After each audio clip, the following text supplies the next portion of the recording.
Bonjour à tous, j'espère que vous allez bien. Je vous retrouve dans cette vidéo pour vous parler de l'antispécisme et pourquoi selon moi ce terme est utilisé à outrance dans les débats véganes, puisqu'ils considèrent que le véganisme est l'application ultime de l'antispécisme, tandis que selon moi ce n'est pas le cas. Donc cette vidéo n'est pas du tout pour démanteler les arguments véganes, je n'ai rien du tout contre le véganisme, au contraire, mais c'est juste que j'aimerais que chaque terme soit remis dans son contexte et que c'est tout simplement de l'intellectualisation, de l'éthique, de la morale, mais c'est pas forcément des cas pratiques dans cette vidéo. En fait, pour moi, l'antispécisme, c'est une philosophie de vie, c'est être flegmatique par rapport à la vie, voir la vie, on va dire, de l'extérieur et considérer que tous les êtres vivants ont une même valeur. En fait, c'est tout simplement suivre la science, puisque par rapport à la science, il y a une sélection naturelle qui fait que chaque animal est vraiment bien adapté à son environnement, et donc il n'y en a pas un qui est plus fort que l'autre, puisque chacun a ses qualités, ses défauts. Donc en fait, c'est vraiment une vision assez généraliste et pas vraiment anthropocentrée. Mais dans l'application, on est toujours un petit peu anthropocentré, et c'est ça que je vais démontrer dans cette vidéo. Bon, déjà, il faut placer un constat, c'est que le fait de vivre, rien que notre existence, va détruire d'autres existences et on va détruire d'autres êtres, on va aspirer leur énergie vitale entre guillemets. Ça n'a rien de mystique ou quoi, c'est tout simplement que lorsque l'on mange, on doit faire des choix moraux. On doit choisir, est-ce que je mange des plantes, des animaux, même si ce choix arrive à un certain niveau de vie, puisqu'il y a certaines personnes qui n'ont pas le luxe d'avoir ce choix. Et c'est à partir de là qu'on se pose des questions, est-ce que c'est mieux de manger plus de plantes, est-ce que c'est mieux de manger des animaux? Et forcément c'est un choix qui va venir à un moment ou à un autre, et c'est pour ça que c'est important de se poser ce genre de questions. Donc je vais me baser sur la définition du Larousse de l'antispécisme, qui est une vision du monde qui récuse la notion de hiérarchie entre les espèces animales, et particulièrement la supériorité de l'être humain sur les animaux, accordant à tous les individus, indépendamment de l'espèce à laquelle ils appartiennent, un même statut moral. L'antispécisme combat toutes les formes de maltraitance et d'exploitation animale. Donc pour étayer mes propos, j'ai créé deux pyramides. Donc c'est des pyramides extrêmement simplistes, mais je pense que ça va être assez pratique pour justement étayer mes propos. Donc déjà nous avons la première pyramide qui correspond aux valeurs, à l'éthique des personnes végées. Donc tout en haut nous avons l'humain, étant donné que nous sommes une espèce grégaire, donc dans la pratique, même si ce n'est pas forcément voulu, nous respectons plus les nôtres que d'autres espèces. En dessous nous avons tous les animaux, en dessous nous avons la ligne rouge, en deçà nous mangeons, au-delà nous ne mangeons pas, voilà c'est ça la ligne rouge. Et donc en deçà de cette ligne rouge, il y a les plantes. Et déjà il y a un premier point qui personnellement me perturbe dans cette pyramide, tandis que moi-même je la respecte, mais bon voilà, c'est que la ligne rouge pour moi est trop nette. C'est-à-dire qu'on va vraiment séparer les animaux et les plantes. Et les animaux classifiés de manière scientifique, tout ce qui est classé comme animal par la science. Donc il y a des animaux qui selon moi sont vraiment très proches des végétaux, par exemple les moules. Quand on me dit Floriane, est-ce que tu manges des moules comme tu es végétarienne? Je fais non, mais au fond de moi je suis là, bon, jusqu'où va le végétarisme? Parce qu'une moule quand même, pour moi c'est tellement loin de l'humain, comme une anémone, une éponge qui génétiquement je crois est l'animal le plus loin de l'humain. Des fois, je me pose quand même des questions. Bon, là, la question ne se pose pas, je n'aime pas les moules. Mais quand même, je me pose quand même des questions. Autant les mammifères, c'est assez clair, puisque c'est un animal très proche de l'humain, c'est un animal sentient qui peut ressentir des émotions, ressentir de la douleur physique. Mais autant des moules, tous les invertébrés et tous les insectes, ça n'a pas été prouvé scientifiquement qu'ils peuvent ressentir de la douleur. Et le problème, c'est que tous les véganes, végétaliens et végétariens, on est basé sur le paradigme des souffrances. On fait cette pyramide par rapport aux souffrances ressenties, et c'est à chaque fois l'argument qui ressort. Mais du coup, qu'est-ce qu'on fait des invertébrés, qu'est-ce qu'on fait des insectes qui n'ont pas encore eu la preuve scientifique de la souffrance, même si sûrement qu'ils ressentent des choses, mais on ne sait pas si c'est une souffrance proche de l'humain ou pas. Et encore là ça pose problème, puisqu'on est toujours d'un point de vue anthropocentré. On respecte plus les espèces qui nous ressemblent que les espèces qui ne nous ressemblent pas. Donc ensuite on arrive à la deuxième pyramide.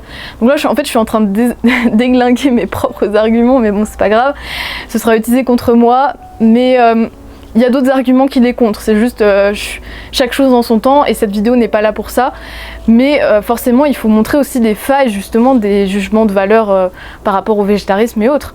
Mais moi j'aime bien critiquer ce que je fais, mais après voilà, le but n'est pas non plus de l'utiliser à outrance contre les végétariens et les véganes qui font de leur mieux pour avoir une vie cohérente avec eux-mêmes. C'est pas là le but, c'est juste de réfléchir. Donc ensuite nous avons la pyramide du carniste occidental. Pourquoi carniste? Parce que c'est les personnes qui mangent de la viande, puisque omnivore, tous les humains sont omnivores, donc je vais pas appeler ça omnivore. Et occidental parce que les personnes par exemple asiatiques n'ont pas forcément la même pyramide que nous. Tout en haut nous avons l'humain, en dessous nous avons les animaux domestiques style chien, chat, etc. Puisque c'est les animaux avec qui on a le plus de relations au quotidien, donc ces personnes-là ne se voient pas manger ces animaux. Sur la ligne rouge on a peut-être le cheval, les personnes qui font de l'équitation ne se voient pas en manger, les autres peut-être. Et en dessous nous avons tous les animaux style cochon, lapin, etc. avec qui on n'a pas trop de relations au quotidien mais qui pourtant ont une extrême intelligence, ils sont très intelligents, sentients, etc. Et en dessous nous avons les plantes. Donc c'est vraiment juste une autre pyramide éthique qui se base plus sur la proximité par rapport à l'humain, sur les relations que l'on peut faire entre humains et animaux, et tous les animaux qui sont plus loin de l'humain, avec lesquels ils n'ont pas forcément eu de relation, eh bien ils n'y pensent pas forcément, voilà, ils vont les manger, mais ils ont moins d'attache émotionnelle, ce qui fait que ça ne les dérange pas. Donc moi c'est comme ça que je vois, on va dire, la manière d'appliquer la morale de chacun, puisque même si dans la théorie l'antispécisme c'est tout sur un même niveau, je vous mettrai des images un peu de la théorie de l'antispécisme, mais dans la pratique forcément qu'il y a des différences, puisque déjà on est obligé de se nourrir, donc on est obligé de faire des choix, et en plus on est toujours un petit peu anthropocentré dans nos choix, même dans nos respects de certains animaux, c'est toujours parce que cet animal est plus proche de nous, et même au sein des animaux.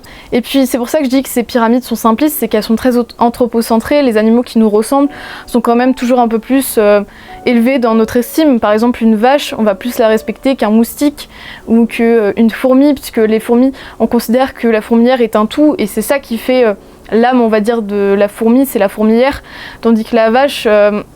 eh bien on va dire elle est plus proche de nous puisqu'il y a déjà toute une intelligence dans un seul être, tandis que les fourmis elles fonctionnent ensemble. Bon, je sais pas si c'est compréhensible, mais à chaque fois les animaux sont tellement différents dans leur fonctionnement que par exemple si on se dit on tue une fourmi sans faire exprès, parce que justement rien que de par notre existence parfois on va marcher sur une fourmi, c'est pas forcément intentionnel, et bien on se dit l'âme de la fourmilière continue d'exister.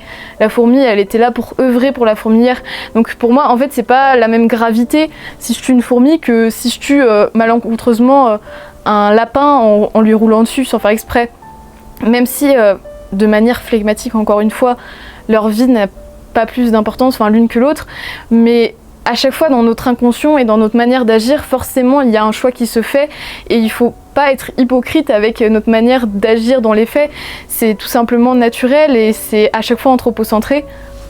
Et donc c'est là que j'ai une question très importante à poser, c'est une question ouverte que je pose aux gens qui regardent cette vidéo, c'est si on arrive dans un monde où les animaux sont tués sans aucune forme de souffrance, on va dire, comme certains élevages que j'ai fait cette année, où les animaux, c'était un élevage de viande de vache, donc c'était un petit élevage en Vendée, sur lequel j'avais un peu aidé, vite fait, on va dire, parce que je voulais voir un peu comment ça se passait. Et en fait, les vaches, elles étaient toute la journée dans les champs, voilà, elles vivaient leur petite vie paisible de vache. Et après, à la fin de leur vie, elles étaient... Enfin, pas à la fin de leur vie, puisque sinon la viande n'est pas très bonne. Mais au bout d'un certain temps, elles étaient tuées. Et au final, j'ai l'impression que manger directement l'animal, parfois, ça cause même moins de souffrance que de consommer du lait ou des œufs. Et imaginons que l'abattage se fasse sans souffrance, parce que bon, c'est pas toujours le cas actuellement, malheureusement. Pourquoi ce serait plus grave, on va dire, de tuer une vache que de tuer des plantes? Pourquoi la vie de la vache serait plus importante que la vie d'une plante, si on enlève justement tout le paradigme de la souffrance, puisque c'est sur ça qu'on se base actuellement? Parce que ce serait clairement possible de tuer des animaux sans souffrance et qu'ils aient une vie sans souffrance. Bon, il faudrait clairement diminuer notre consommation de viande, parce que si on veut que les animaux aient une belle vie, c'est pas dans des cages microscopiques. Mais pourquoi en fait? Enfin, j'essaye de comprendre parce que la vache elle nous ressemble, ou parce que les plantes, je sais pas. J'essaye de comprendre, mais moi-même je me pose la question. Donc en conclusion de cette vidéo, je dirais que l'antispécisme c'est plus une philosophie de vie qui respecte toute la nature dans sa globalité et chaque être vivant pour ce qu'il est, et pas parce qu'il ressemble plus à l'être humain. Donc un un vegan n'est pas forcément antispéciste, mais un antispéciste peut être vegan. C'est plus que n'importe qui peut être antispéciste tant qu'il respecte justement la nature dans sa globalité, qu'il prend conscience d'où vient ce qu'il ingère et pas juste qu'il subisse la société de consommation, aller dans son Intermarché, enfin dans son supermarché ou autre, et acheter quelque chose qu'il va ingérer sans se poser de questions. Voilà, c'est ça pour moi être antispéciste, c'est vraiment se poser des questions sur la vie et pas juste considérer qu'il y a une hiérarchie entre les espèces et qu'on peut exploiter n'importe quelle espèce et on ne sait même pas pourquoi. Donc voilà, j'espère que cette vidéo vous aura plu et à bientôt.